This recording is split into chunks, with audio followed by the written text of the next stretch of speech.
Hey guys, tonight we are headed somewhere hot, wet, and miserable in all the wrong ways. No swords or castles this time, just mosquitoes, dysentery, and the worst humidity your sweat glands have ever imagined. We are going to the South Pacific 1942, specifically Guadalcanal. You have probably heard of it. Strategic island, Marines fighting for control. One of the key turning points in World War II. But what they do not teach you in school is just how soul-crushingly awful it was to be there. Forget clean uniforms and crisp salutes. This is not a heroic montage. It is a 7-month swamp-soaked fever dream. And unless you are a fan of constant shelling, rotting boots, and your organs slowly being devoured by tropical diseases, chances are you would not make it more than a few days. Probably not even that. So before you settle in, make sure to dim the lights. Maybe grab a blanket that does not smell like mildew and fear. Like the video if you actually enjoy this kind of grim dive into the past. Let me know where you are tuning in from, especially if it is not raining inside your house. Always interesting to hear where in the world you are. Unlike Guadalcanal, where most of the world's misery seemed to converge. All right. It is August 1942. You are 19.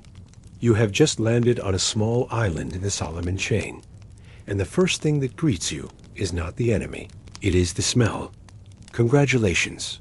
You have just landed on Guadalcanal. Or rather, you have been dropped into it. There is no runway, no welcome banner, no lays of flowers, just a beach full of confusion.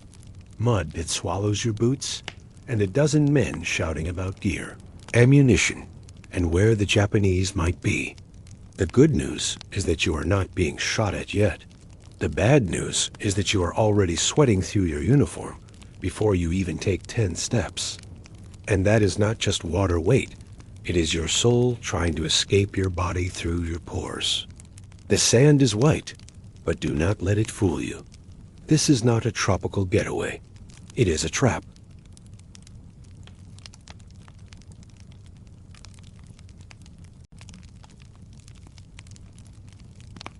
Thick jungle, vine-choked pathways, trees that seem to perspire, and every living thing around you makes noise. Birds scream, insects buzz, leaves crunch like brittle bones. And you have not even moved inland. Your pack weighs 80 pounds. Your rifle is already gathering grit. Your socks are wet for reasons you cannot quite understand. You expected combat. What you did not expect was for the environment to declare war on you first. The air is hardly breathable, somewhere between hot steam and living fungus. Every breath feels filtered through a damp sock. Your lungs revolt. Your skin tingles uncomfortably.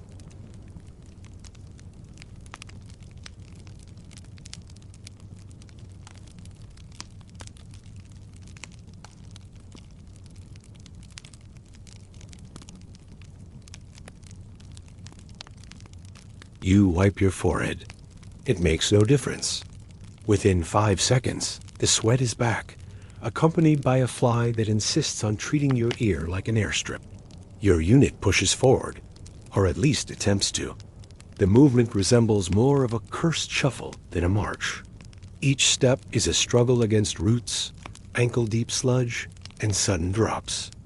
Someone ahead of you vanishes into a hole, swears, and reappears covered in what looks like water infested with leeches. Nobody laughs. There is no energy for it. You have done nothing, and you are already completely exhausted. The humidity clings to you like a wet blanket, seeping under your uniform, into the creases of your elbows and behind your knees.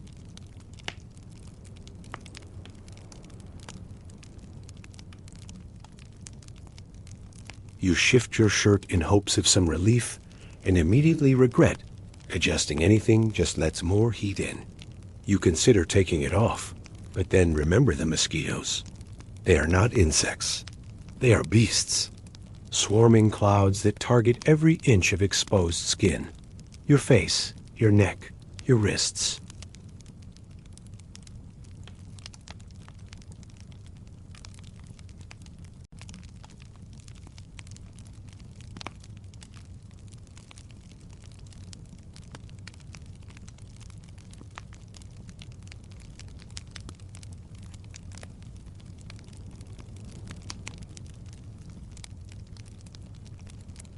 No tent, just a tarp.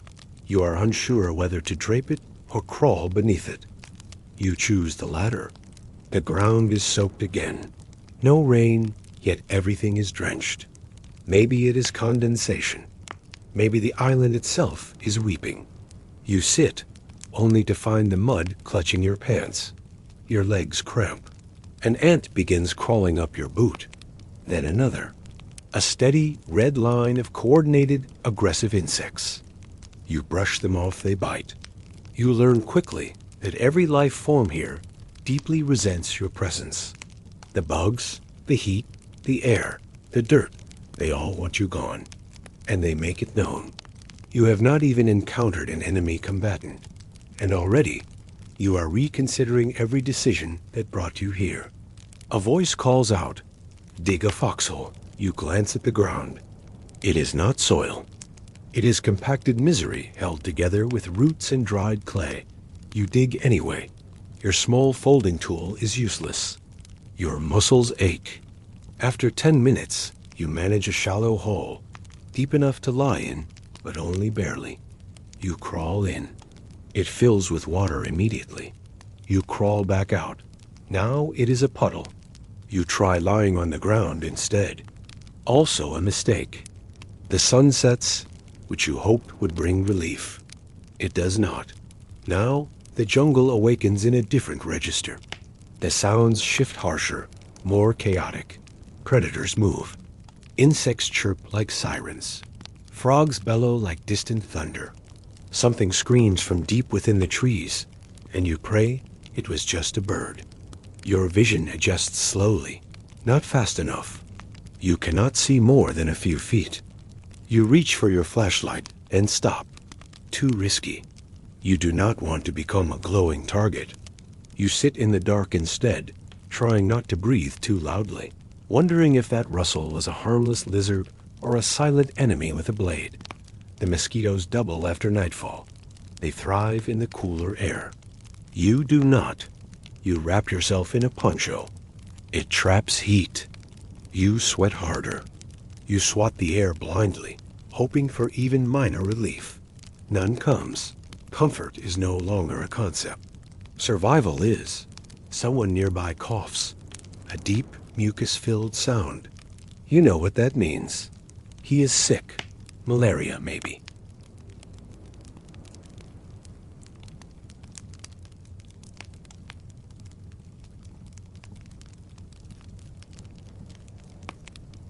Now, surrounded by buzzing torment and a chorus of groans, you begin to believe. The water is not clean. It was supposed to be, but it is not. You scoop from a stream that reeks of decomposing leaves and something long dead. You add iodine tablets. They do not dissolve fully. You drink it anyway. You gag, then drink again. You must. Your rifle is already showing signs of corrosion. The bolt sticks. The humidity is relentless. You reapply oil with a filthy rag. It does not matter. You keep it clean as best you can. A jammed rifle could mean death. If the enemy does not kill you, your weapon's failure will.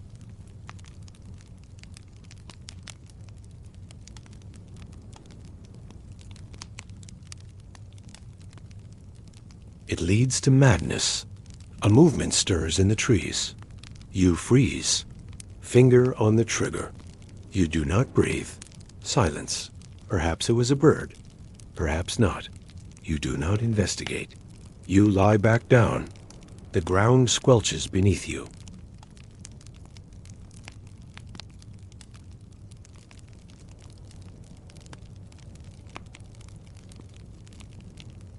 Instead, you are fighting mold. Your boots have not dried since the day you arrived. Your skin is beginning to peel. You are chafing in places you did not even know could chafe. The itching is constant. Every patch of skin feels like it has become a wound. You scratch too hard, and now it is bleeding.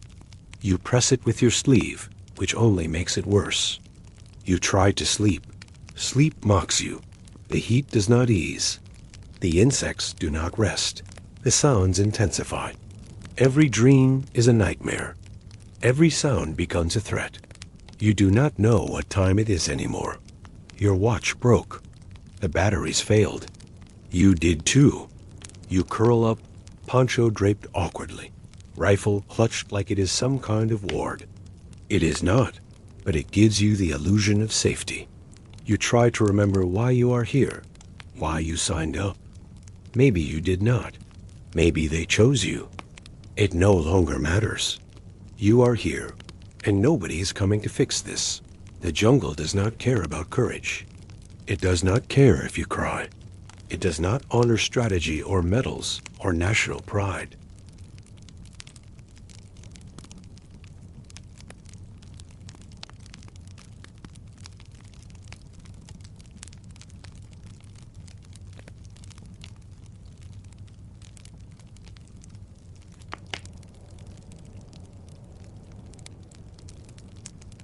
Your mouth tastes like rust and mildew.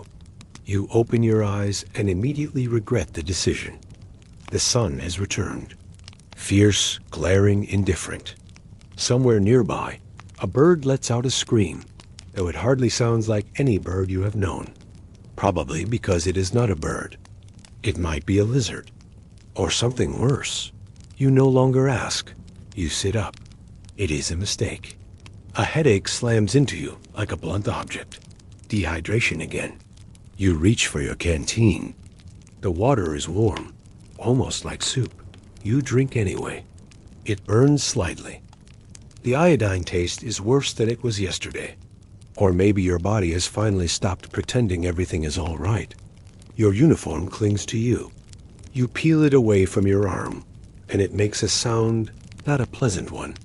A new rash has appeared at the crook of your elbow. Red, raised, and just as hostile as everything else here.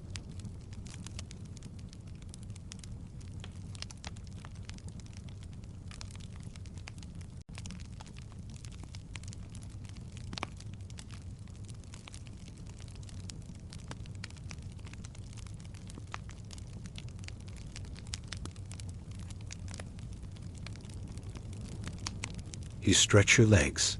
Both knees pop. One makes a sound you have never heard before. It is not comforting. You stand. The soles of your boots squelch. That is normal now. Dryness is a concept that no longer applies.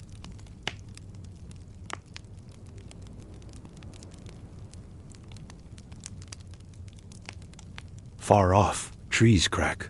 Men shout. You are not under direct fire yet, but you know the pattern. Japanese artillery always arrives early. It is never accurate. It is never comforting. You grab your helmet. It is dented. You do not know how. Maybe during the landing. Maybe you dropped it. Does not matter. It fits, more or less. You lower your head slightly, even though you are nowhere near the front lines. It is habit now, like flinching at loud sounds or checking your rifle every few minutes. Breakfast comes, if it can be called that, handed out by a man who looks like he aged 5 years in the last 7 days. Hardtack, a can of meat that smells like copper coins soaked in spoiled broth. A spoonful of powdered coffee that you are supposed to mix with water, but there is no time and no fire. You chew it dry, like guilt. Someone nearby opens their ration tin and gags. Says it smells like a dead raccoon wrapped in a wet towel. That seems generous. You eat anyway. Calories are all that matter. You cannot afford to be selective. You chew. The meat resists. It has more texture than taste. You chase it with a swallow of warm iodine-flavored water and make a mental note not to vomit. Not because of dignity, you lost that long ago, but because you do not want to waste food. There is shouting. Someone is missing. Maybe wandered into the trees to relieve himself and never came back.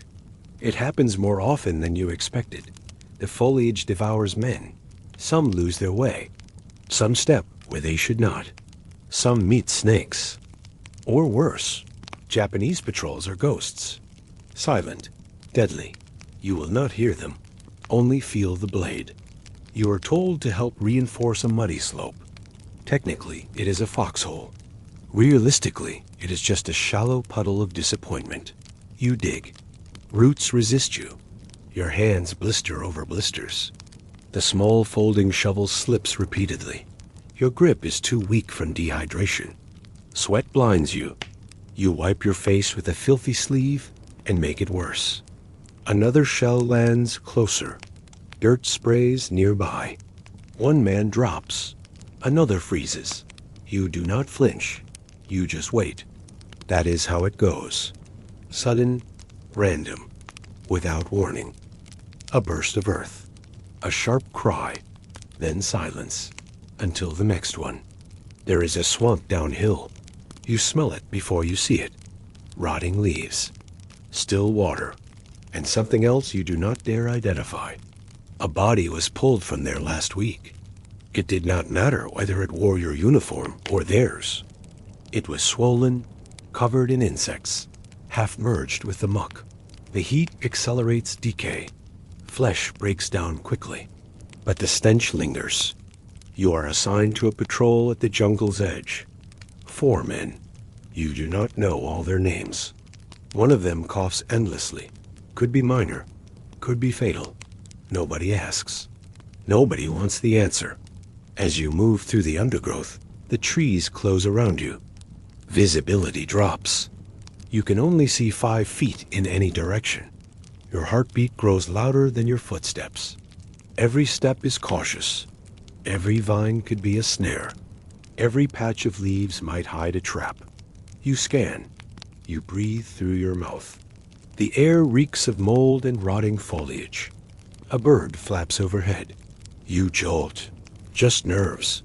One man swears. You do not quiet him. You keep walking. A clearing opens up. Unnatural. Trees snapped. Burned earth. Ash covers the low plants. Scattered debris. A helmet, mangled. No body, but death clearly passed through here. Maybe more than once. You do not linger. You return to what passes for camp. Just pits, sandbags, and men unraveling in silence. One mutters to himself. Another polishes his rifle again. The chaplain scribbles something in a notebook. Probably writing to a family he hopes never receives a knock at their door. The sky darkens. Not dusk rain. You feel it begins. A shift in the air. Then the deluge. Not a light sprinkle, a torrent. Your poncho fails instantly. Water rushes down your spine, into your gear. The foxhole floods again. Mud everywhere. Not just under your boots, under your nails, in your food, beneath your eyelids. You stop caring about cleanliness. It no longer matters. You scoop water with your helmet.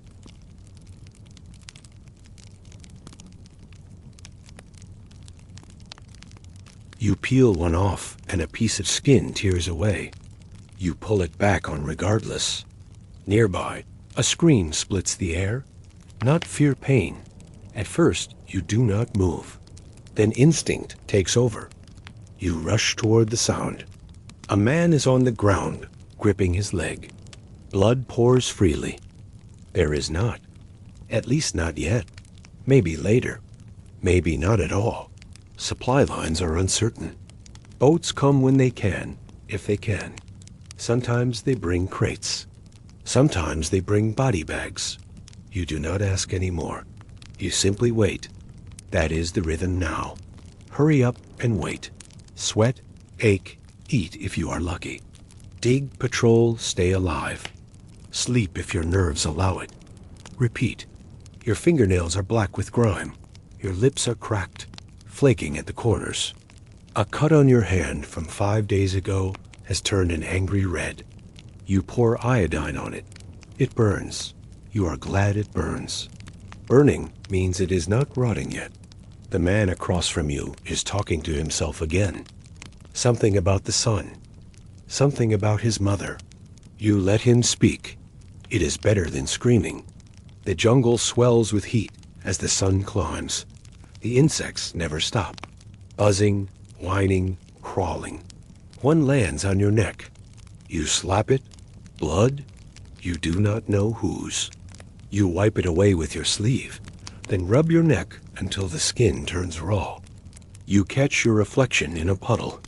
You do not recognize the face. Hollow eyes, gaunt cheeks. A smear of mud across your temple, like war paint left too long in the rain. You blink. The reflection does not. You turn away. You clean your rifle again. It is already clean. It is the one thing you can control. You press a cloth into the chamber. Oil it. Check the sights. Run your hand down the barrel. Cool. Smooth. Unchanging. Unlike everything else around you. A corporal calls your name. Time to move. You shoulder your gear, lift your pack, feel your spine compress. You move anyway. The jungle waits. Thick vines. Greedy roots. Leaves that slap your face like reminders. The path ahead is narrow. Single file. You follow the man in front. You trust his boots more than your eyes. The sun filters through the canopy like molten gold, but it does not warm you. It only blinds. Sweat beads on your upper lip. Your mouth tastes like pennies. The march begins. The silence is a sound all its own. You return after hours of patrolling. No contact. Just exhaustion. You collapse into the mud beside your foxhole. Someone hands you a boiled potato. It is hot. It burns your fingers. You do not care. You eat it whole, like an animal. No salt, no butter. Just warmth and starch, and something to chew that does not taste like despair. The sun dips. The heat does not. You hear gunfire in the distance. Short bursts, then quiet. You look at the others. No one moves. Not your sector. Not your problem. You sit with your back to a tree. The bark presses into your spine. It scratches. You stay there anyway. The air smells like cordite and mildew. You adjust your helmet. A leaf falls into your lap. You stare at it for a long time. The veins, the shape, the way it rocks slightly in the wind. You wish you were that leaf. Light, free, detached. Someone begins to snore. Another man stirs and swats at flies. You tuck your knees to your chest. The ground is wet. It always is. You try to count the stars. The clouds say no. The sky is a curtain. You shut your eyes. Not sleep, just surrender. The kind that comes when nothing else is left to give. You hear your name again. It echoes, but nobody is speaking.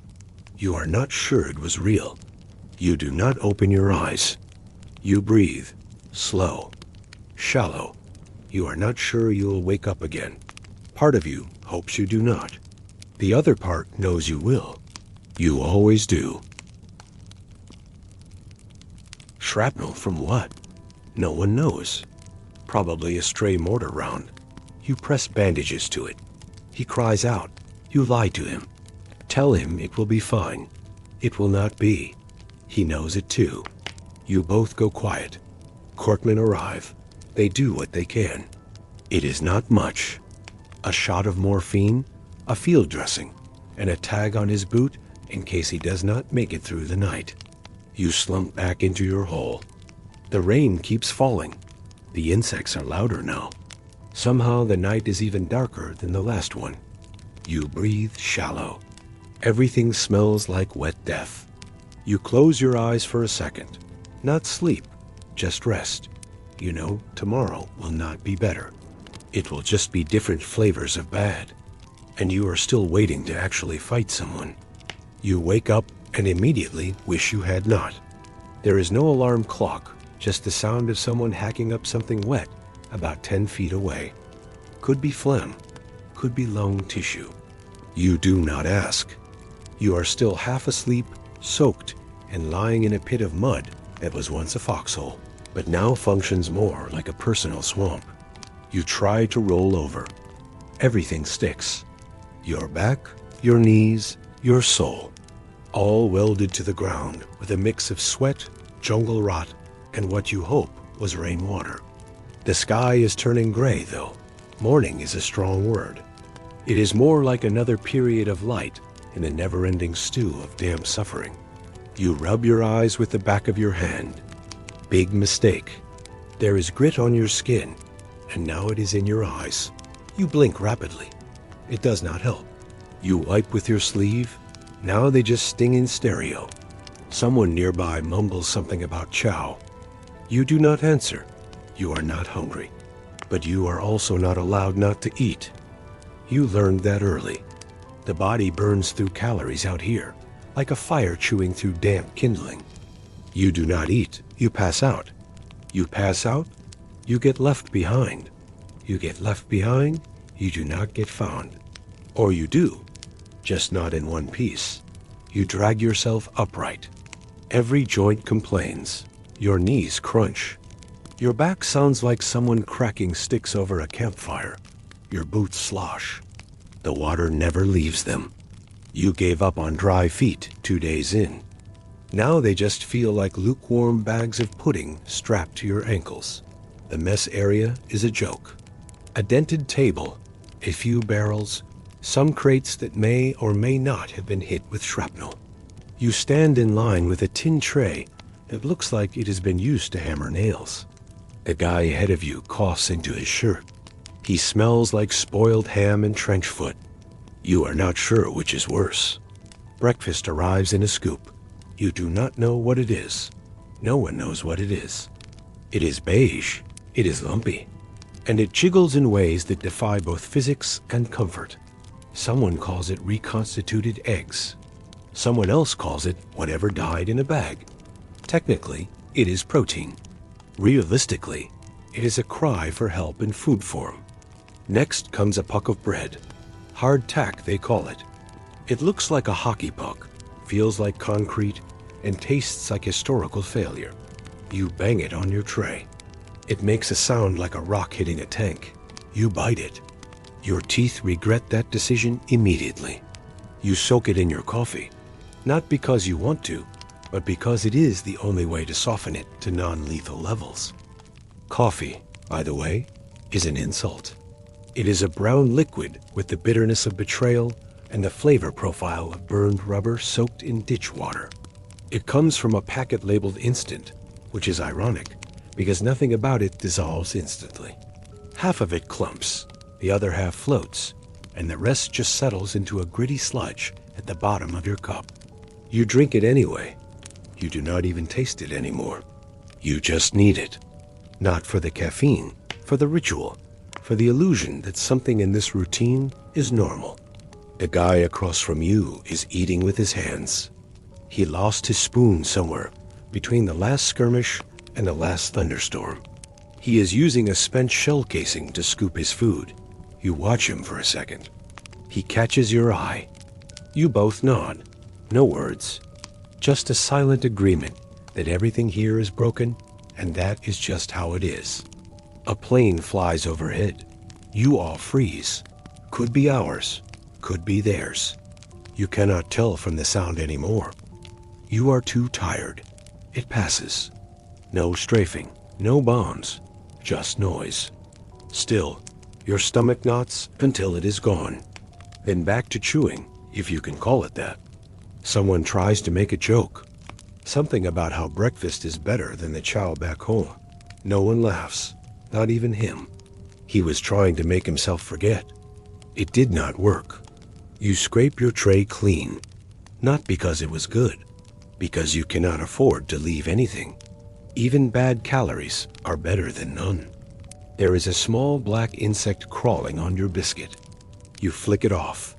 Another one lands before you finish the motion. You do not even bother again. You just eat faster. You have already swallowed worse.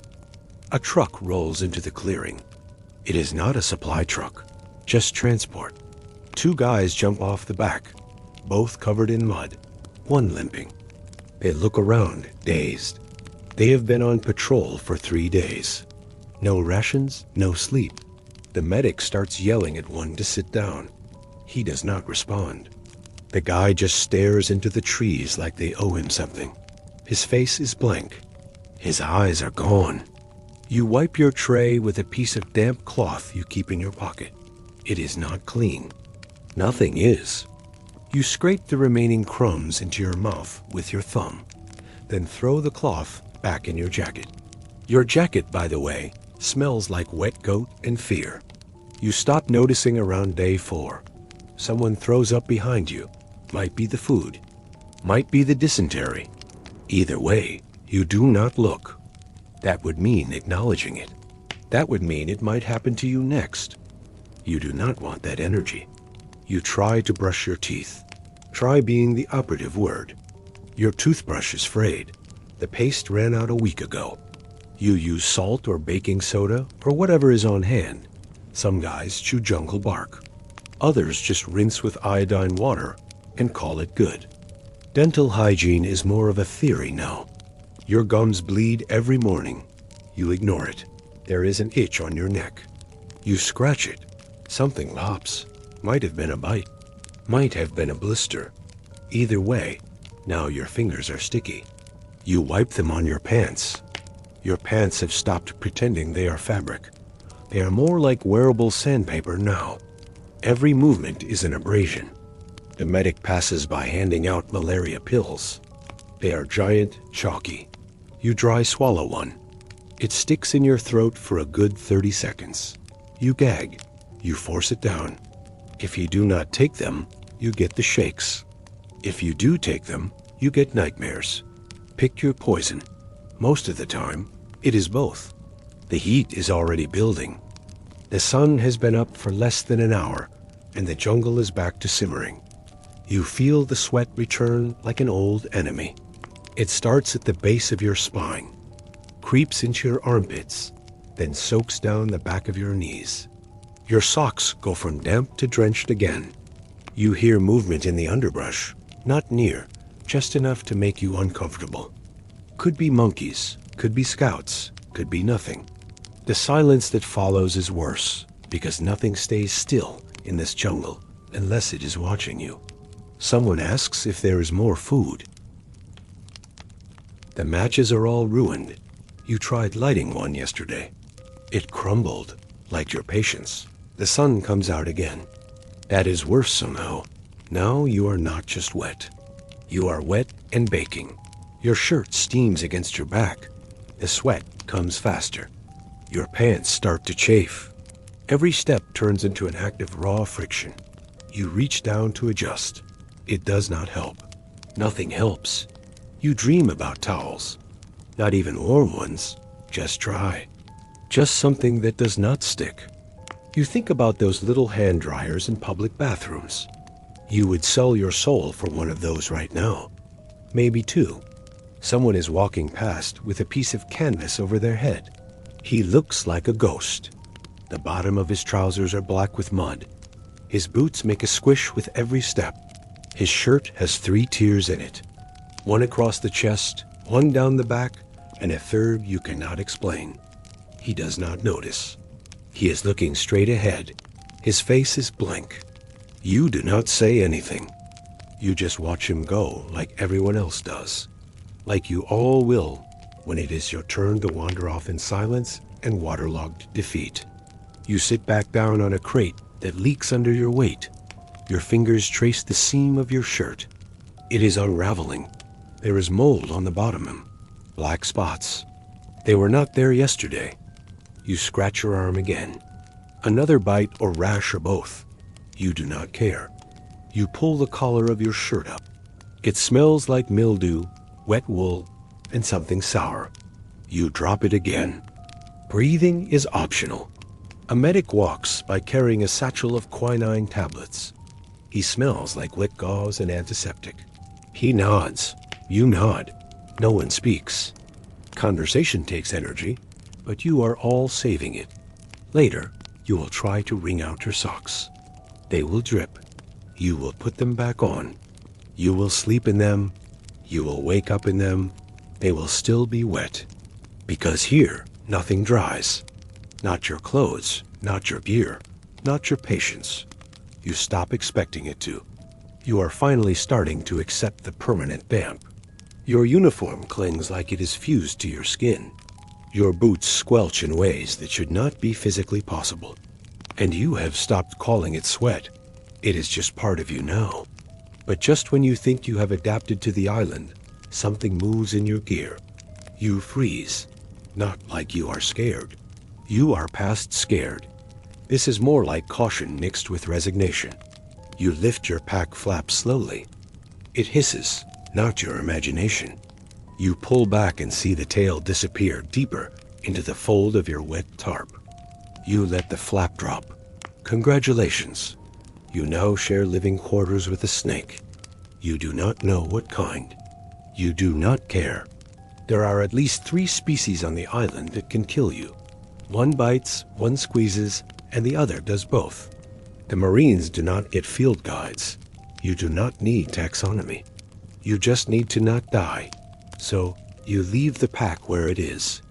Let the snake have it. It is his now. You shift your gear around. The movement disturbs the underbrush. And now the ground rustles in 5 directions. You have learned not to look. If it is a lizard, it will leave. If it is a spider, you will not see it until it is crawling on your neck. If it is a rat, well, he will be back later. Probably for your food. Possibly for your socks. They come out after dark mostly. The rats, they are huge, bigger than the ones back home. Not city rats. Jungle rats, battle-hardened, well-fed, and utterly fearless. They crawl over you while you sleep. You used to flinch. Now you just let them pass, hoping they do not stop for a snack. One guy had his toe chewed while he slept. Another woke up to find one inside his boot. He screamed. No one helped. Everyone else was busy checking their own boots. You tried hanging your pack once to keep the rats out. They climbed the rope. You tried storing your food in a mess tin. They chewed through it. They will eat anything. Crackers, meat, soap. Someone swore they gnawed on his dog tags. That one might have been a dream, but no one laughed. At night, the noise is worse. The jungle never shuts up. Insects scream from the trees. Frogs bark. Birds shriek inhuman noises that sound like a child being dragged across gravel. Every crack of twigs sounds like incoming footsteps. You lie awake staring into the black, counting mosquito bites and wondering how much blood you have lost. The mosquitoes are a special kind of enemy, not like the ones back home. These ones are engineered by Satan. Bigger, faster, louder. They travel in squads. You can slap one, miss 2 more, and get stung 5 times in the process. You try netting, it rips. You try repellent. You ran out last week. You try covering up. The bites come through your uniform anyway. At this point, you suspect they have drills. You once counted how many bites you got in a single evening. You stopped at 40. Now you just accept it. You have got welts on your arms, neck, face, even inside your ears. You scratch until you bleed. You scratch in your sleep. You wake up with your own blood under your nails. You wash your hands. It does not matter. The wounds go red, swell up, get infected. The corpsman gives you ointment that smells like foot powder and failure. It helps briefly, then the cycle starts again. There are other insects too. The ants come in waves. Black ones, red ones, some that sting, others that just bite and hang on. You brush them off. They bite harder. If you step on a nest, they swarm. You run, you scream. Everyone has done it. No shame in that. It is an initiation. Then there are the centipedes. Long, shiny, angry. One crawled up a guy's sleeve once. He stripped so fast, his rifle hit the mud. The bite swelled his arm, up like a balloon. He could not hold a weapon for 3 days. The corpsman lanced it with a knife. No anesthetic, just rum and gritted teeth.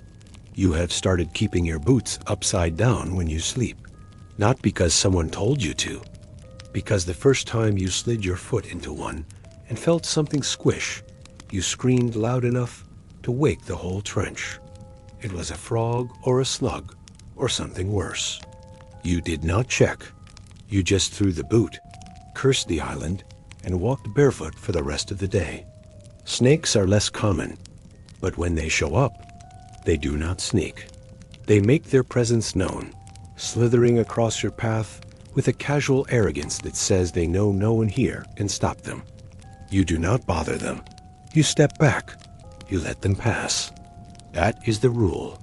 The guys who do not follow it do not stay around long. One guy tried to kill one with a shovel, swung too late, got bit. He screamed, went stiff, and by the time the coroner arrived, his face was already the wrong color. They called for evacuation. The stretcher team never came. No one saw him after that. They say he died behind the latrine, face down in the mud. No ceremony, just another hole in the ground, same as the rest. The jungle does not care how tough you are. It does not care about training or rank or your pre-war plans. It sends its agents in waves, furry, slithering, buzzing, all with one objective: make you miserable, then dead. You once caught a glimpse of a scorpion the size of your hand. It was sitting on a ration tin, like it owned the place. You backed away slowly. That night, you dreamed about it crawling into your sleeping roll. You did not sleep much after that. You have given up on sleeping bags. They hold moisture and bugs. Now you just lie on your poncho, wrap the corner around your legs, and pray nothing crawls inside. One guy tried sleeping in a hammock once. The mosquitoes loved that. Bit him from underneath. He woke up looking like he had been hit with a shotgun blast, covered in lumps, could not stop scratching for 3 days. We called him Itchy until he got trench foot and transferred out. Or maybe he did not. Maybe he just stopped talking. You found a spider on your face once. You did not scream. You did not panic. You just froze, waited, let it crawl off. Then you vomited. Not from fear, from the realization that this is normal now. You do not complain anymore. Complaining takes energy. So does being grossed out. You are past that now.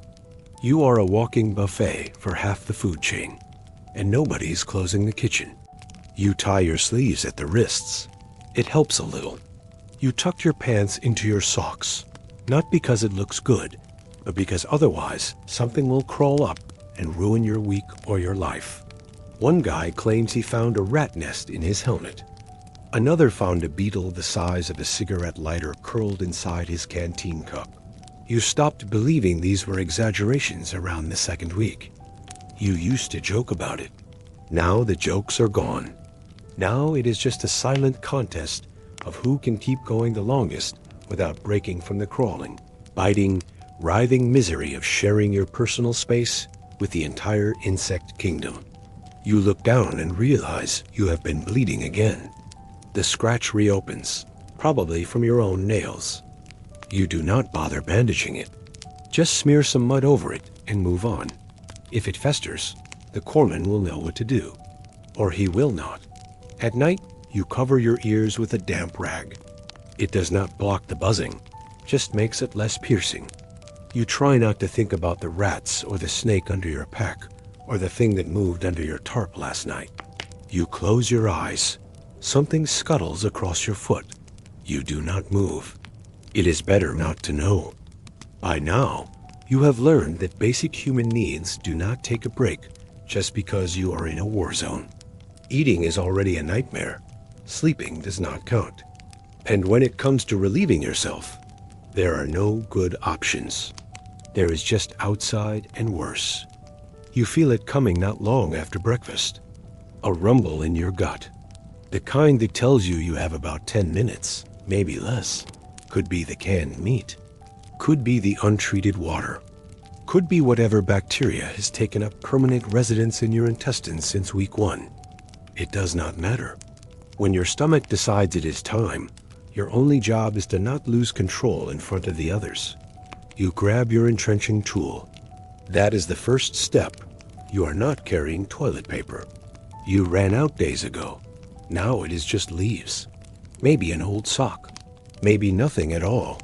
Depends on your luck. And today, like most days, you are out. You head into the jungle. There is no latrine. The one someone dug last week filled up in 3 days and collapsed after the last storm. Now it is a pit of disease and broken promises. You do not go near it unless you are ready to lose a boot or your will to live. So you pick a new spot about 50 yards from camp, far enough away for decency, close enough that if something goes wrong, someone might hear you scream. You find a clump of bush and start digging. The dirt is soft at the top, then turns to roots and clay. You dig anyway. Time is ticking. You crouch. Every joint complains. Your knees wobble. Your ankles sink into the mud. The humidity makes it worse. You are sweating again, always. And now you are trying to do your business in a crouch that feels like a punishment for crimes you did not commit. The bugs find you instantly. Flies circle. Mosquitoes land. Ants crawl up your boot. You swat, lose balance, catch yourself on a tree. Bad idea. The bark is covered in thorns. Your hand bleeds. Now you are trying not to fall, trying not to scream, and trying not to think about the fact that every square inch of this island is actively fighting against your ability to use the bathroom like a human being. You finish, kind of. You reach for your backup plan. A leaf. You do not know what kind. You do not care. You just hope it is not poisonous. You have seen what that does. One guy had a rash so bad he could not sit for a week. Another used the wrong plant and ended up with blisters. The medic called it a tropical reaction. Everyone else just called it what it was, jungle karma. You bury the evidence. Sort of. The hole is shallow. You kick some leaves over it. Not ideal, but nothing here is. You wipe your hands on your pants. Like that makes a difference. Your pants are already stained, crusted, and stinking from a dozen similar emergencies. This is just one more. You stand up and hear something move behind you. You freeze. You have got nothing but a shovel and your pants around your knees. Classic Guadalcanal moment. You spin, ready to swing. Nothing there. Probably a lizard or a rat. Or your imagination slowly curling from dehydration and fear. Back at camp, someone is trying to build a proper latrine again. Just a trench with a plank across it. There is no privacy, no walls, just open air and mutual suffering. You walk past and catch a whiff. Your stomach turns. The sun has been baking that trench all morning. And now it smells like a chemistry experiment gone wrong. You keep walking. Another guy is squatting in the open with a look on his face that says he gave up on dignity 4 days ago. He waves at you. You nod back. No shame here. Just mutual acknowledgement that this is what life has become. The medic is handing out water purification tablets. You take some. They taste like chlorine and dust. But if you skip them, you get the runs again. You have already done that dance. Sudden cramps, mad sprint, gear half off, nearly falling face first into your own mistake. You would like to avoid repeating it. One guy did not make it in time last week. It was not funny. It was not tragic. It just happened. He cleaned himself with his jacket, burned it, and has not spoken much since. You tried digging a personal latrine near your foxhole once. It flooded, filled with rain, and overflowed back into your sleeping area. That night was long. You spent most of it perched on a crate, trying not to breathe through your nose. No one talks about hygiene anymore. No one brings up proper disposal or sanitation, or any of the lectures you got back in training. The jungle ate those rules like it eats everything else. You do what you can when you can, and hope the next guy downwind has a forgiving soul. You find a scrap of newspaper in a crate. It is from 6 weeks ago. You use it to wipe the sweat from your face. Then you fold it and stick it in your pack. Emergency toilet paper. One corner is already stained from something. You do not care. That is gold. Now, you hear someone groan behind a tree line. You do not go investigate. If it is bad, the medic will find out. If it is worse, they will dig a hole and send a letter. Either way, It is not your business until it is your turn. The rains come again that afternoon. The latrine trench floods again. The plank floats. Someone tries to fish it out with a stick. Fails. It sinks. Everyone pretends it never existed. You go back into the bush. Same spot, same squat, same ritual. You do not even flinch anymore. The jungle watches. You ignore it. By now, you have accepted that every toilet break is a gamble. You might get bitten. You might get ambushed. You might pick the wrong leaf. You might come back dirtier than you left. There are no guarantees. Just the vague hope that this time, maybe, you will get through it without becoming a cautionary tale. You do not always make it. At some point, you stop counting the mosquito bites. They are everywhere. Your arms, your neck, your hands, your face. You even found one on your eyelid. You did not think that was possible. It is. You know, because your eye swelled shut for half a day. And the medic just looked at it, shrugged, and said, "Yep, happens." You have taken your anti-malarial pills.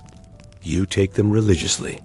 Not because you trust them, but because you have seen what happens when you do not. You have watched someone shake so hard, they nearly rolled off their cot. You have seen the sweat pour off a guy's face, like he was being waterboarded by his own body. You have watched a man convulse, puke, and try to fight invisible enemies in the air. That was malaria. And that guy, he took the pills too. The pills do not prevent it. Not really. They just make it harder for the parasite to kill you quickly. It still gets in eventually. The mosquitoes are too many, too aggressive, and too hungry to lose this war. You slap them constantly. They win anyway. Every buzzing sound at night is a potential death warrant. The symptoms start small. Fatigue, but you are always tired, so you do not notice. Then the chills. That gets your attention because it is 90 degrees and you are shivering like you are naked in a meat locker. You wrap up in your poncho. You start sweating 10 minutes later. You rip it off. Repeat that a dozen times over 2 hours. Then the fever hits, not a gentle rise in temperature. A full-on eternal inferno. Your heart races. Your breath shortens. Your vision starts to go hazy around the edges. You blink and see shadows that are not there. You hear voices that are not talking. Someone says your name and you say, "I am fine." That is the lie everyone tells right before the corpsman comes. When he does, he gives you 3 things: a canteen, a sheet, and a place in the corner of the shelter. Half that smells like old urine and burnt canvas. You lie there sweating, freezing, hallucinating, and thinking maybe a bullet would have been faster. But malaria is not the only thing waiting to ruin your life out here. Not by a long shot. There is dengue fever. Same mosquitoes, just a different form of agony. The symptoms are similar. Fever, pain, vomiting, maybe a rash. You cannot tell the difference. Neither can the corpsman. They all get lumped under jungle sickness, treated with water, salt pills, and quiet despair. Dysentery, though that one is unmistakable. You will know it the first time you sprint into the jungle and fail to make it more than 3 steps. The cramps feel like you swallowed barbed wire. The diarrhea is violent. The dehydration is immediate. You drink water to stay alive, but that just keeps the cycle going. You are leaking from every end, and by the second day, you can barely sit up. They call it the trots, like it is something funny. It is not. It is what kills more men than bullets. Quietly, in ditches, behind tree stumps, in the corner of a trench, while everyone else pretends not to smell it. Then there is the skin stuff. Rashes, boils, fungal infections. Your feet peel. Your thighs chafe raw. Your armpits turn red and weep. Your fingernails turn dark. You scratch without thinking. Then you bleed. And it scabs. Then it cracks open again. The next time you lift your rifle, the pain follows. There is a guy on the other side of camp with jungle rot on his legs, so bad they wrapped them in torn-up ponchos and tied them with wire. He does not walk anymore. He just lies there, waiting for someone to decide if he is bad enough to ship out or not bad enough to waste a stretcher on. Trench foot. That is almost guaranteed. Your boots are never dry. Your socks are always soaked. You peel them off at night, and the skin comes with them. Your toes look white, puffy, like they have been boiled. They smell like meat left on a radiator. You clean them, dry them, re-wrap them. It does not help. They just get worse. Ringworm, hookworm, scratches that become ulcers, scrapes that never heal, infections that get into your joints, your eyes, your ears. One guy got an abscess under his armpit, the size of a golf ball. They cut it open with a field knife. No anesthesia. Just a bottle of watered-down whiskey and two guys holding his arms. He passed out anyway. Lice. Not even worth talking about. Everyone has them. Your scalp itches so much you want to peel it off. You scratch until you bleed. You scratch while you are eating, while you are talking, while you are sleeping. No one says anything. They are all doing it too. One guy had a worm under his skin. A real one. You could see it moving when he flexed. They cut it out. It squirmed. He did not scream, just smiled and said, "Finally." And then there is just the heat, the exhaustion, the endless body-burning fatigue. Your heart pounds faster now, even when you are still. You wake up tired. You walk like you have been hit by a truck. Every joint aches. Your muscles feel hollow. You blink too slowly. You see spots. You forget words. You forget where your rifle is. You forget what day it is. And if all of that somehow does not get you, then there is always the jungle. You trip, fall, cut yourself on a root, and the next day your leg is twice the size. You breathe in mold spores and develop a cough that rattles your ribs like maracas. You slip in the river, inhale a mouthful of swamp water, and spend the next week vomiting bile and screaming every time you move your stomach. You have seen people die without a single bullet touching them. Just a fever, a bad cut, a rotting tooth. That is all it takes.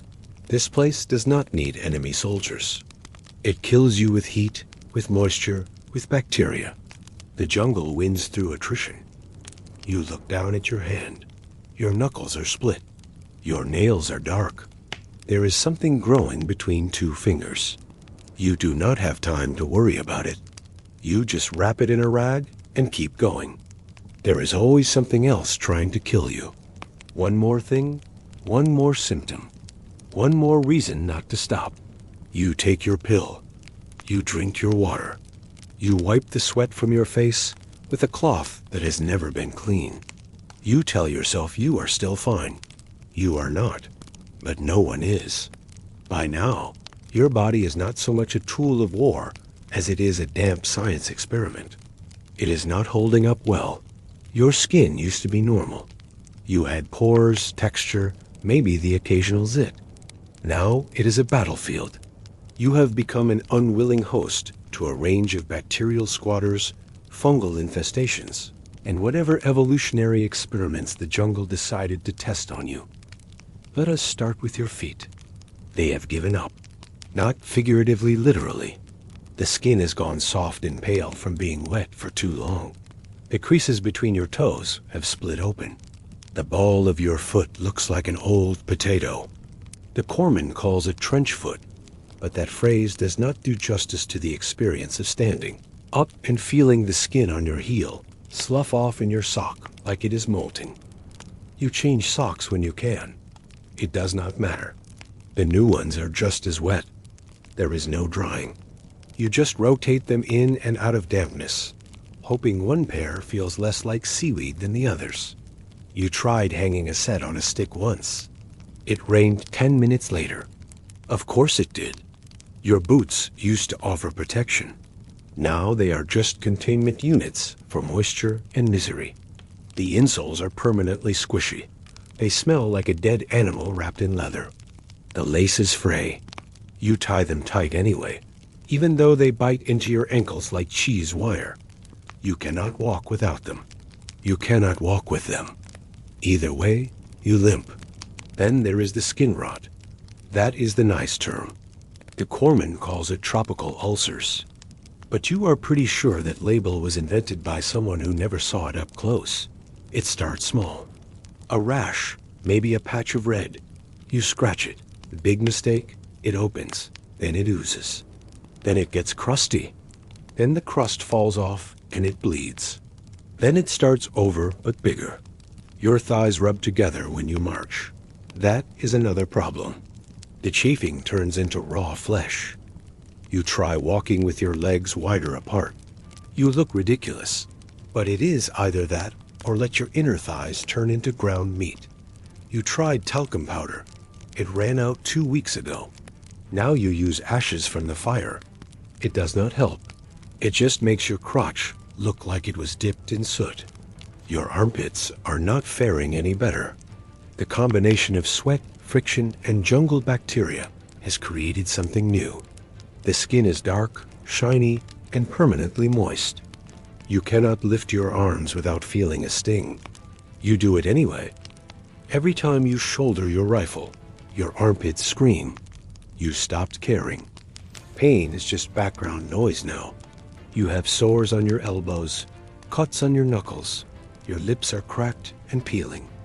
You chew the skin without realizing it. You spit out blood. You keep doing it. One guy tried using lip balm from a care package. It melted in his pocket. He tried applying it anyway. He ended up smearing melted wax and sand across his face. He does not try anymore. Your scalp itches constantly. Lice, probably. Everyone has them. You tried shaving your head. The stubble just collected sweat and turned your head into a fungal terrarium. You let it grow back. Now it is sticky, itchy, and clumped with scabs. You scratch anyway. You cannot stop. Sometimes you scratch until you bleed. Sometimes you do not even notice. The Corman has ointments. Sometimes a tiny tin of something that smells like old garlic and sulfur. You dab it on the worst spots. It stings like hell. You scream through your teeth. You apply it again. If you do not, the rot spreads. Your underwear has not been dry in a month. You have a rash on your lower back that looks like someone tried to tattoo you using acid and a rusty fork. There is no mirror here, but you have seen the expressions on people's faces when they glance at it. One guy said, "Jesus, that is all." No one wants to talk about it out loud, but everyone is slowly falling apart. You see the way people walk now.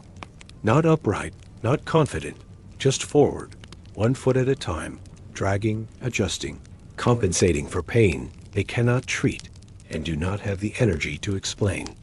The ones who do not walk that way anymore, they are in the medics' shelter, lined up like driftwood, covered in bandages that used to be white. Some of them do not speak. Some of them do not move. A few are waiting for a boat to take them out. Most will not get one.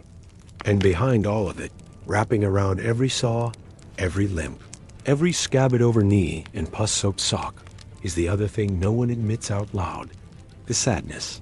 It is not depression exactly. It is not grief. It is something else heavier. Like someone poured concrete into your chest and forgot to let it cure. You move slower, not from pain, from weight. Emotional sludge. You wake up, stare at your own hands, and feel nothing. You eat, you breathe, you function. But it is mechanical now. The part of you that cared, that is somewhere else. Packed up and shipped out with your old expectations. You used to talk to the guy in the next foxhole. Now you just exchange glances. He scratches his arm. You scratch yours. He mutters something. You do not answer. You both stare at the same tree for a while. Then you move on. One guy laughed yesterday, just once. A short, bitter snort after someone slipped in the mud and face planted into a puddle. Everyone looked at him like he had spoken a forbidden word. He stopped, wiped his mouth, did not laugh again. You have not smiled in days. You have not had a reason to. The closest you get is when your wounds stop leaking for more than an hour. That is your win for the day. A dry bandage, a cleanish sock, the absence of pain, if only briefly. You have forgotten what you looked like before all this. You are not clean anymore. Not in any sense. Your fingernails are black. Your neck has lines of dirt so deep they might be permanent. Your breath smells like rot. You do not even know from what. Your own stomach, your infected gums, the bacteria in your sinuses. You used to think of the war as fighting guns, battles, maybe glory. Now it is just your body, slowly decaying under a canopy of trees that does not care about your suffering. The enemy is out there somewhere, sure, but most of the time, the only thing you are battling is your own biology. You sit in your hole, scratch the back of your knee, pick at a scab on your elbow, watch the pus bead up, then dry in the heat. You put your helmet on to block the sun. It slides down your forehead. It itches. You do not adjust it. You just sit and rot. There is no real wake-up time anymore. You come out of sleep when the jungle decides you have had enough. That might be a mosquito landing on your eyelid, a rat stepping on your neck, or the sound of a distant shell flooding into the tree line. You do not sit up fast.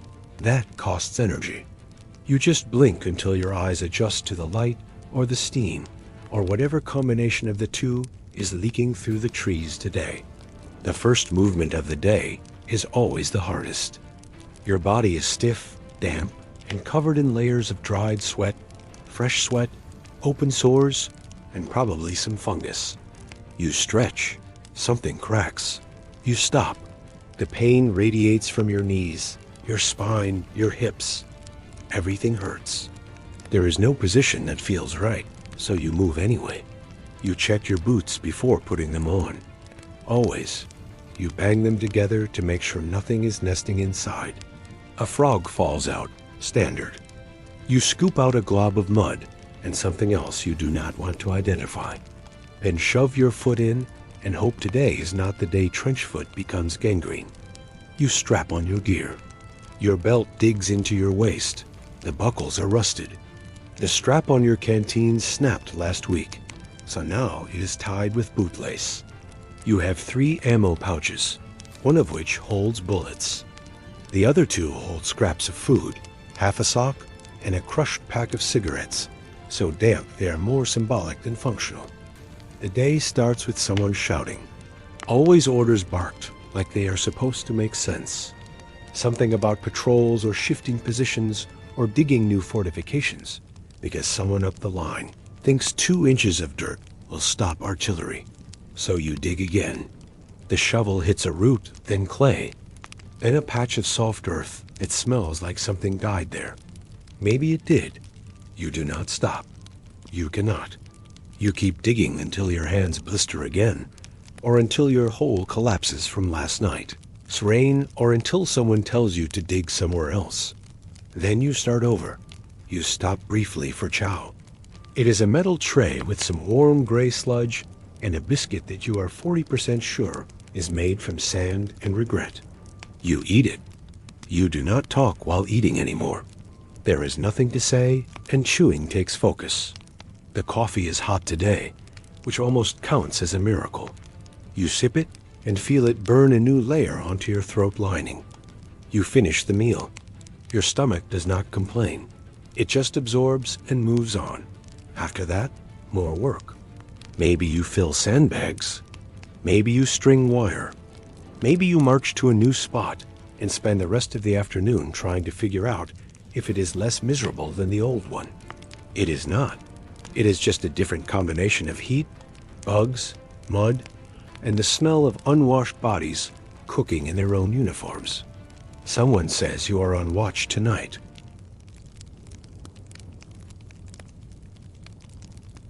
That means less sleep, more staring into the dark, hoping something does not stare back. You nod. You do not argue. Everyone takes their turn. It is not personal. It is just math. In the afternoon, the sun turns the jungle into a convection oven. The air does not move. The bugs do not stop. You sweat through everything again. Your clothes feel like they are melting. Your socks slide down your ankles. Your thighs stick together when you walk. You feel dizzy. You drink water. It tastes like metal and iodine. You drink it anyway. A guy collapses nearby. Heat stroke. 2 others drag him into the shade. Fan him with a hat. Pour water on his shirt. He comes back barely. No one calls for a medic. He is not bleeding. He is not missing a limb. He is just hot like all of us. Then it is time for patrol. You grab your rifle, wipe the sweat off your hands, and fall in line. You move through the trees like ghosts, except louder, wetter, and more exhausted. You step over roots, duck under branches, scan for tripwires you know you will never see until it is too late. Sometimes there is contact, sometimes there is not. Today, there is not. Just the oppressive feeling that someone is watching you from the other side of the greenery. You keep moving. You do not speak.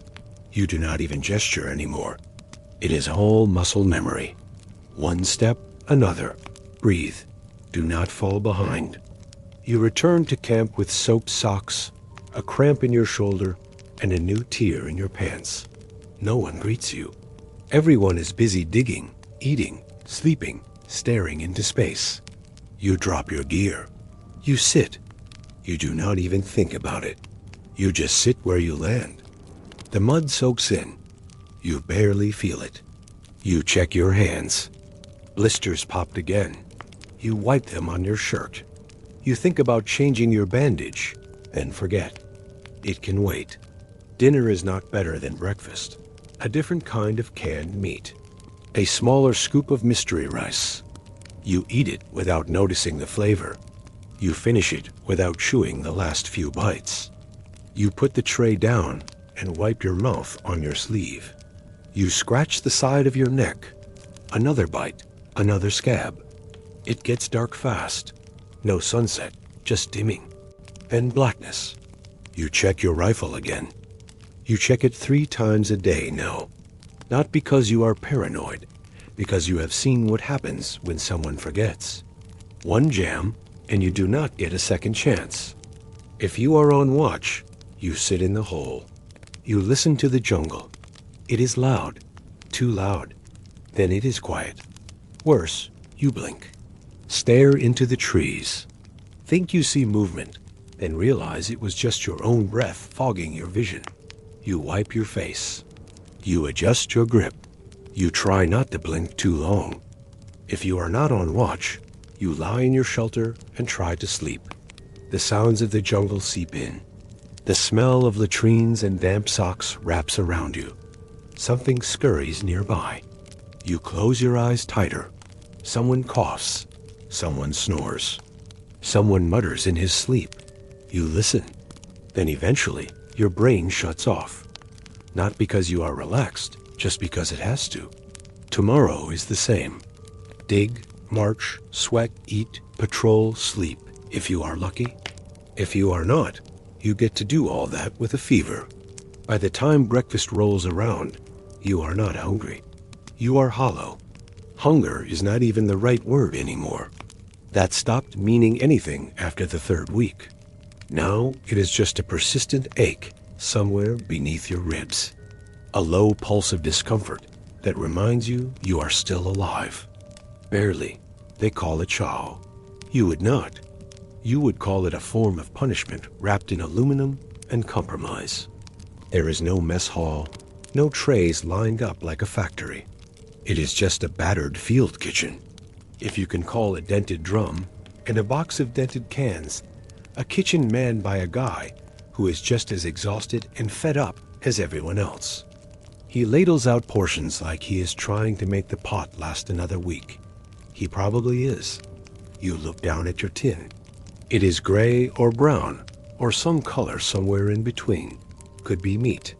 Could be beans. Could be something they use to seal roads back home. You ask what it is. No one answers. You poke it with a spoon. It jiggles. You eat it anyway. It is cold, not because it is meant to be, but because there is no time and no fuel to heat it properly. The guy ahead of you took the last of the hot coffee. You pour lukewarm water from your canteen onto your instant mix. Swirl it. Drink it down in one go. It tastes like the inside of a burned shoe. You get a slice of bread if you are lucky. If the supply line held, sometimes it is moldy. You scrape off the worst spots and eat it anyway. You do not even taste the mold anymore. Texture is the only thing you notice. Rough, dry, like someone baked cardboard and called it rustic. Once they gave you powdered eggs. That was supposed to be a treat. It tasted like regret and sulfur. You chewed for 3 minutes before giving up and swallowing it whole. Your stomach did not know what to do with it. Neither did your intestines. Someone across the log has peanut butter. You stare at it like it is treasure. He got it in a care package. It is down to the last smear at the bottom of the jar. He licks it out with his finger like he is savoring the final moments of happiness on earth. There is canned meat, technically Spam or something like it. It sweats in the heat. The fat congeals in the corners. You mash it onto a cracker. The cracker breaks. You eat it with your fingers. They smell like rifle oil and swamp water. You eat anyway. Someone opens a can of peaches. Everyone turns. For a moment, the war stops. He offers a spoonful to the guy next to him. That guy nearly cries. It is the sweetest thing anyone has tasted in weeks. Actual sugar. Actual fruit. Then it is gone. Like a hallucination. Midday meals are worse. Mostly the same thing, just warmer and wetter. Sometimes the cans do not open properly. You saw a guy slice his thumb on one, trying to force it with a bayonet. He bled into the food. He ate it anyway. No one blinked. You have eaten rice soaked in ditch water. You have eaten meat so salty it made your tongue crack. You have eaten beans that came out of the can, already fermenting. One guy tried to make a stew from ration bits and hot rainwater. He called it jungle gumbo. No one laughed. Everyone ate it. Cigarettes are traded like gold. Not for the nicotine, for the taste. Even a stale, wet one offers more flavor than anything on your tray. You let the smoke sit in your mouth like it is soup. You do not even inhale. You just hold it there, pretending it fills something.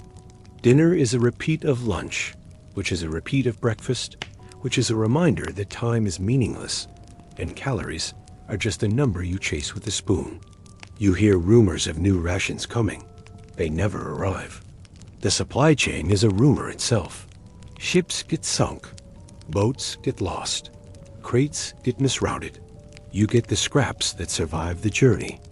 You stopped expecting variety. You stopped hoping for anything fresh. If someone said apple or steak or pasta, you would stare at them like they were speaking another language. You dream about food, real food, but even in the dreams, it is distant, blurry.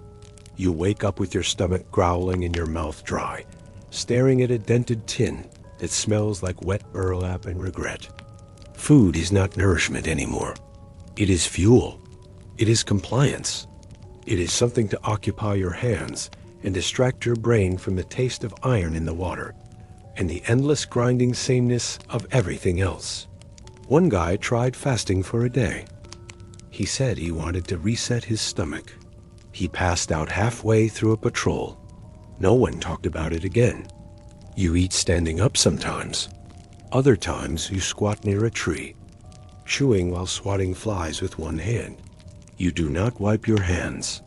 There is nothing clean to wipe them with. You do not mind. It is all part of the same experience now. Food, dirt, sweat, blood, jungle. You tried saving a chocolate bar once from a care package. Kept it in your pocket for a special occasion. It melted, leaked into the seams. You licked it off the wrapper and told yourself it was still worth it. It wasn't, but the idea of saving something nice had become the only nice thing left. A guy next to you chews on something hard. You ask what it is. He says beef jerky. You ask where he got it. He says don't ask. You don't. Half the time you're constipated. The other half you're sprinting for a tree. There's no balance, just symptoms. You eat whatever you're given. You chew it slow so it lasts longer. Doesn't matter. You're hungry again an hour later. You're losing weight. Everyone is. Your pants don't fit right. Your belt's on its last notch. Your face looks hollow. You caught your reflection once in a mess kit. You didn't recognize it. Your eyes looked like they were borrowed from a corpse.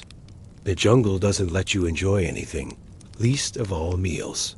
You eat with one eye on the trees and one ear tuned for the wrong kind of silence. The food is bad. The setting is worse. The company is tired, but you eat anyway because starving in the jungle, that's just dying slower. The first time it rains, you think relief. You're drenched in sweat. Your clothes cling like shrink wrap. And the idea of cool water falling from the sky almost sounds like a gift. You're wrong. You just don't know it yet, because it doesn't just rain on Guadalcanal. It pours. It dumps. It assaults. The clouds don't open gently. They rupture with no warning. 1 minute you're walking along a narrow jungle path. The next you're standing in a vertical river. The sky flips a switch, and suddenly it's like standing under a faucet turned to full blast. One that smells faintly of rotten fungus. Your helmet fills up in minutes. You tip it out. It refills. Your rifle sling softens and slips. The grip gets slick. You wipe it down. It's wet again before your hand even leaves it. The water runs down your back, into your socks, inside your sleeves. It gets everywhere. There are no waterproof layers.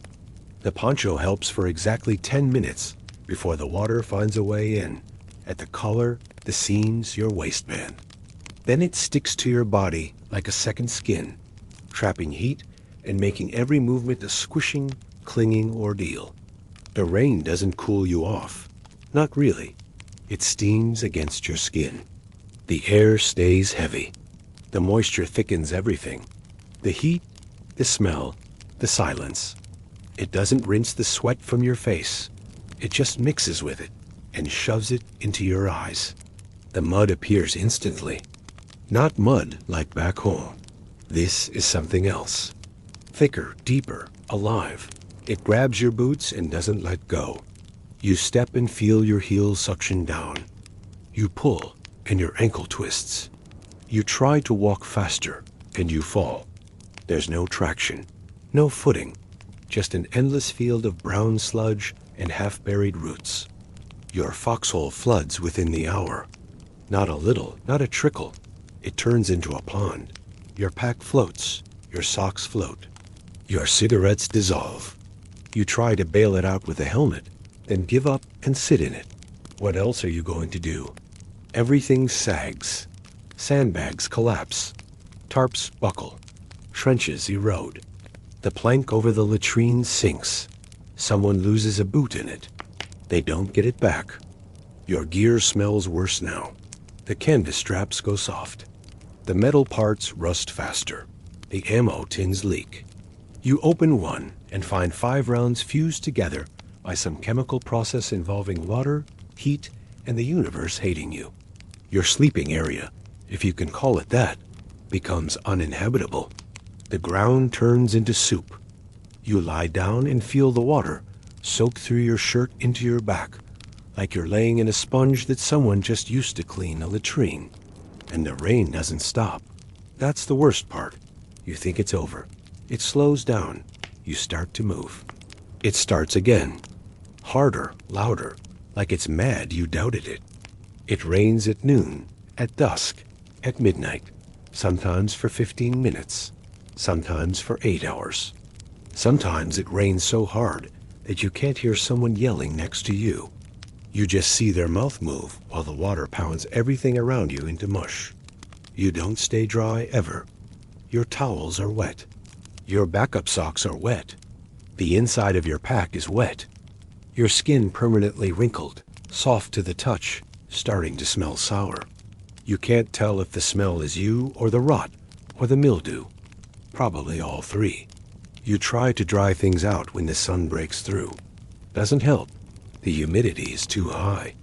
Your shirt hung on a stick for 2 hours feels damper than when you took it off. Your boots steam in the sun. You watch the water hiss off them like they're cooking from the inside. The corpsman looks at your feet. He shakes his head, tells you to keep them dry. You both laugh at that. Not a real laugh, the kind you make when the rules no longer apply. You walk patrols in the rain. You eat in the rain. You dig in the rain. You watch people die in the rain. The jungle smells like rot and blood and wet gunpowder. You've stopped noticing the difference. Your skin starts to change. Not just blisters. Now the texture is different. Sponge-like, inflamed. You scratch and get a handful of dead skin. You press your thumb into your arm and leave an indentation for a full minute. The rain doesn't care. It just keeps coming. You've learned how to sleep wet. That's a skill now. You close your eyes while water drips off your nose. You curl under a tarp that leaks. You lie on your side to keep one half dry at a time. It's never comfortable, but you stopped needing comfort a long time ago. The jungle doesn't dry out. Even when the rain stops, the moisture hangs in the air like a fog. Your boots squish for days. Your fingers stay pruny. Your rifle rusts. You wipe it again. It rusts more. Someone says it's the wet season. You ask when that ends. They shrug. Sometime next year. A guy in your squad hasn't spoken in 2 days. Not from trauma, just from damp. He moves like his bones are soaked through. His gear squeaks. His hands shake. He coughs and water comes up. Not phlegm, water, like he's breathing the rain now. The trenches are full of puddles. You step into one and sink to your shin. You feel something squirm past your ankle. You pretend it's a fish. You hope it's not a leech. You stop trying to clean anything. You just rotate things. Wet, wetter, moldy. You scrape your helmet out with a spoon once a day. It grows things now. You remember what dry felt like. Socks from the dryer. A towel wrapped around your shoulders. Bed sheets with corners. You remember it like you remember movies. Vaguely, not personally. Now dry is a myth. A joke. A thing people talk about in letters from home. But here on this island, rain is the only thing that shows up on time. You lie down finally. That's how it starts. You're not comfortable. You're not ready. But your legs stopped working like legs 2 hours ago. And your back feels like it's been reshaped by a cinder block. So you lower yourself to the ground. Slowly, carefully. Your knees pop. Your shoulders burn. You ease down like you're diffusing something, because you basically are your own nervous system. Your bed is a shallow impression in the ground, lined with a tarp that's been wet since day 2. You think it was green once. Now it's brown, covered in dirt, sweat, insect parts, and the faint outline of mildew that looks suspiciously alive. Your poncho is your blanket. Or it was. Now it's a cold plastic rectangle that smells like rubber and damp socks. You pull it over your shoulders. It sticks to your skin. You try to adjust. Water slides down your collar.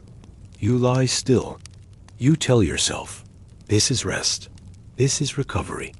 You try to slow your breathing. You listen to the jungle. Big mistake. The jungle is loud. It never shuts up. Frogs bark like dogs. Birds shriek like wounded children. Insects click and buzz in patterns that sound like they're laughing at you. The trees creak. The leaves crack. Something nearby howls. Probably a monkey. Maybe not. You close your eyes. Mosquitoes find your face. They land gently. They don't care that you've smeared yourself in repellent 3 times already. They don't care that your skin is already pocked and raw. They dig in. You slap one, miss. Slap again. Too late. You wipe your cheek. Your hand comes away with blood. Probably yours. You close your eyes again. Try breathing slower. That's when you notice it. The smell. Not one smell. A mix. Damp gear. Moldy canvas. Your own body. Nearby latrine. The faint tang of someone's untreated wound. And somewhere underneath all of it, the sweet rot of something dead in the jungle. You don't know what. You don't want to know. You just know it's there. Every night a rat runs by your boot. You don't flinch. You used to.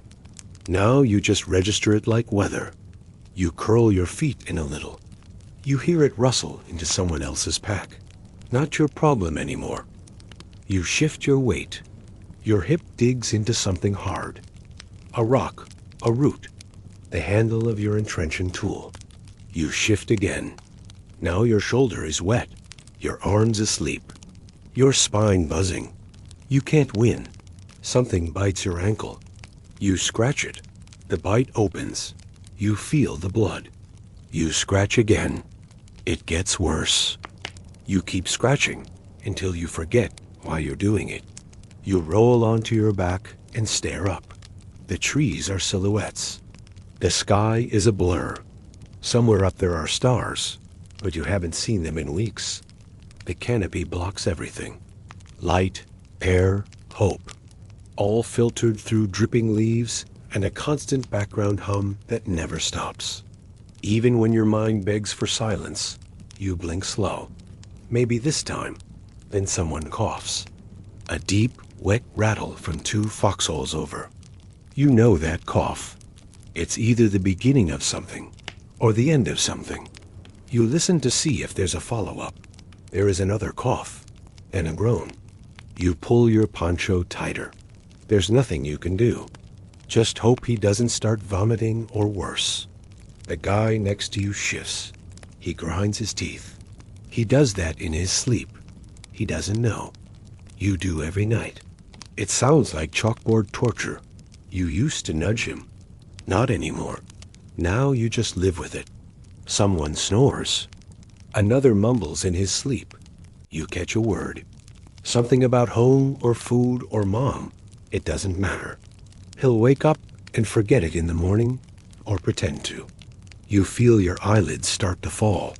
Then you hear it. Movement. Not big, not close, but sharp. Deliberate. Could be an animal. Could be worse. You freeze. Heart rate up. Eyes wide. Every muscle tensed. Your rifle is next to you. You grip it slowly. Quietly. Safety off. You listen. Nothing. Then more rustling. Different direction. You hold your breath. Count to 5. Then 10. Still nothing. Could be the wind. Could be your imagination. Could be someone crawling. You don't know. You never know. That's the problem. The jungle never tells you what is hiding. You lie back. Keep the rifle close. Now you're fully awake again. You sigh. Try again. Roll onto your side. And the ground's cold now. Or maybe you've just sweated yourself dry. Doubtful. Your shirt still feels like a damp towel left in a gym bag. You close your eyes. Focus on breathing. In, out. Your stomach growls. You ignore it. Your hip cramps. You stretch. It doesn't help. Something lands on your face. Probably a leaf. Could be a bug. You swipe it away without opening your eyes. Your foot itches. You try not to scratch. You scratch anyway. You stop counting time. It doesn't matter. Could be midnight. Could be 4 in the morning. Could be 30 minutes since you first lay down. Your brain won't shut up. It replays the patrol. The sound of that branch cracking. The way the corpsman looked at your rash. The guy who didn't come back from the last watch. The sound that might have been a Japanese soldier moving through the underbrush. The way your foot slipped in the mud and almost made you drop your weapon. You try not to think. That's worse. The silence fills in with the stuff you buried. Home, your family, your old life, the way food used to taste, the feeling of putting on clean socks. You blink again, still awake, always awake. Sleep is something that happens to other people. People with mattresses, with rooms, with doors, with lives that don't involve moldy ponchos and hallucinating whether that sound was a lizard or a bayonet. Out here, sleep is a gamble, and you've already lost so much. The first shot doesn't scare you. Not really. You've heard it before. Sharp crack somewhere off to the left. Not close, not far. You freeze, listen, squint into the trees. Just nerves. Just someone jumping at a shadow. You go back to scanning your sector. And another shot closer. Then yelling. Suddenly, it's not just one shot. It's a series. Too fast to count. A dozen rifles, maybe more. Someone's panicking. Someone's firing. You duck behind a tree. Heart pounding, rifle up. You don't know who's shooting or why. You just know it is loud and everyone is yelling and no one knows what they're re-aiming at. It's a night patrol gone wrong again. This isn't a rare event. This is weekly, sometimes nightly. When every man is starving, half blind in the dark, and one jungle shadow away from a full nervous breakdown, it doesn't take much. A stick snapping, a branch swaying, a guy stepping off the path and not saying the right code word fast enough. That's all it takes. So you get friendly fire. A phrase that sounds absurd the moment you say it. Friendly. As if the bullets travel slower, as if the bleeding hurts less. You've seen it happen. You've seen a guy go down screaming with a round through his leg, fired by the guy 10 feet behind him. You've seen someone stumble into camp after getting lost and immediately get shot at because no one recognized him. Didn't matter that he was screaming in English. People were too scared to listen. You saw what happened after. They dragged him into the dugout, patched him up as best they could, and nobody spoke. Nobody apologized. Nobody explained. The corpsman tied a bandage around his arm and said, "You're lucky." The guy didn't answer. He just stared ahead like he was still trying to figure out who he was supposed to be mad at. You don't always know who pulled the trigger. Sometimes nobody admits it. Sometimes it's blamed on the chaps. That's safer, easier. But you know, you heard the shot. You heard the direction. You heard the panic in the voice that followed. That moment when someone realized too late they fired at the wrong silhouette. And it's not just rifles. You've seen a guy throw a grenade because he thought he heard movement. No one got hit, but the trees were full of shrapnel for days. You found a chunk of it lodged in your ammo pouch. Another inch and it would have been your thigh. One guy emptied half a clip into a bush that looked wrong. Turns out it was a comms wire. Spent the next 2 days digging a new one. Nobody talked to him for a week. You start to question every noise, every flicker of light. You squint harder. You hesitate longer. That's not good either. The enemy is real out there. They're quiet, patient, just like you. If you wait too long to shoot, you die. If you shoot too fast, your buddy dies. You try to find the middle ground. There isn't one. There's a guy in your squad. Doesn't sleep much. Doesn't talk much. Stares a lot. He keeps his rifle loaded, safety off. Finger on the trigger always. He's already fired twice at shadows. Nothing was there. Nobody died yet. You've been close to pulling the trigger yourself. Too close. You saw movement once. Fast, low, silent. Could have been an enemy. Could have been a monkey. Could have been Jenkins coming back from pissing. You didn't fire. You held. Turned out to be a wild dog. Still not sure if you made the right call. The problem is you're trained to shoot when threatened. But here, everything's a threat. The trees, the dark, the bugs, your own breath, fogging up your vision. And the enemy, they know that. They count on it. They bait you into panicking. They make noise in one direction and flank from another. They know you're sleep-deprived, malnourished, twitchy. The enemy firing at the actual enemy, that's different. When it comes, it's brutal, quick, precise. You'll be eating, talking, fixing your boot, and then it hits. A mortar drops into the tree line. A burst of machine gun fire rips across your perimeter. You don't see them, just flashes. Then someone screams. You dive. You return fire. You aim at nothing and hope to hit something. You unload a full mag into a bush and pray.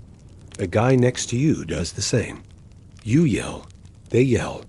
You both duck, reload, and do it again. Sometimes it works. Sometimes the firing stops. You sit up, heart hammering, ears ringing, trying to count who's still alive. Sometimes it was just a probe. Sometimes it was just them testing you. Sometimes you find a body. Usually not. Just blood and drag marks. They're fast, smarter than you want to admit. And when they do come in full force, it's not a firefight. It's chaos. You've seen men freeze. You've seen others snap. One guy kept shooting long after the enemy was gone. Emptied 3 mags. You had to tackle him to make him stop. He stared at his rifle like he didn't recognize it. Sometimes you hear them in the trees, whispering, laughing like they know you can't do anything about it, like they're just playing with you. You fire back. Nothing hits. Nothing answers. You reload. You keep watch. You don't sleep. The fear isn't just getting shot. It's getting shot by someone who eats with you, talks to you, shares the same water, disease, trench. Someone who sees you twitch and panics. Someone who hears a noise and assumes you're the enemy. Someone who sees a shape and doesn't wait to identify it. That's what wears you down. Not just the jungle. Not just the enemy. It's knowing that on this island, anyone with a rifle and a twitchy finger might be the thing that kills you. Even if they're on your side. You smell it before you see anything. That's how it works out here. You don't find the dead. You detect them. It starts with a sour edge to the breeze. Not strong, just wrong. Like meat left out, but older, wetter, and a little sweet in the worst possible way. It gets stronger as you move closer. You're on patrol or gathering firewood or just walking because someone told you to. The smell creeps up like it's stalking you. You check your boots. You check your canteen. Maybe it's something you stepped in. It's not. Then you find the body. Sometimes it's whole. Usually not. Could be American. Could be Japanese. Could be both. It doesn't matter. The jungle doesn't play favorites. It bloats them the same, peels their skin the same, turns them into something unrecognizable with the same insects and heat and patience. There's a Marine face down in the mud with his helmet half off. His skin's gone gray. His fingers are curled like they're still holding something. His eyes are gone. You don't know when he died. Could have been yesterday. Could have been 3 weeks ago. The jungle's fast and slow at the same time. The details are vague. The smell isn't. The corpsman says, "Leave him." There's no body detail today. Too risky. Not enough people. Not enough time. You mark the spot with a stick and move on. Maybe someone comes back later. Maybe not. You learn to breathe through your mouth. Doesn't help. The stench still finds you. Thick, wet, a coating on your tongue. You chew gum. Doesn't help either. No, it just tastes like mint and rot. The smell clings to your gear, your uniform, your fingers. You wipe them on your pants like that, we'll fix it. It doesn't. You just carry it back to camp. Sometimes it's not a body. Not yet. It's something close. A wound that's gone bad. A boot that hasn't been taken off in 5 days. A sock that smells like infection. You sit next to someone and get a whiff. And that's it. Your appetite's gone for hours. Not that you had much of one anyway. The trenches are weak, not just from people. From everything: mud, mold, stagnant water, blood, feces, swamp gas. The air gets trapped. It hangs low. You climb down, and the smell hits you like a punch. You swallow hard and pretend it's nothing. Everyone else does. Someone says you get used to it. They're lying. What really happens is you lose the ability to tell what is new and what is just standard. You smell like this place now. It's in your paws. You couldn't wash it off if you tried. You haven't tried. Not in a while. There's no water for that. Not enough to waste. Then there's the gear. Mold creeps into everything. Your pack smells like old bread. Your rifle strap smells like wet dog.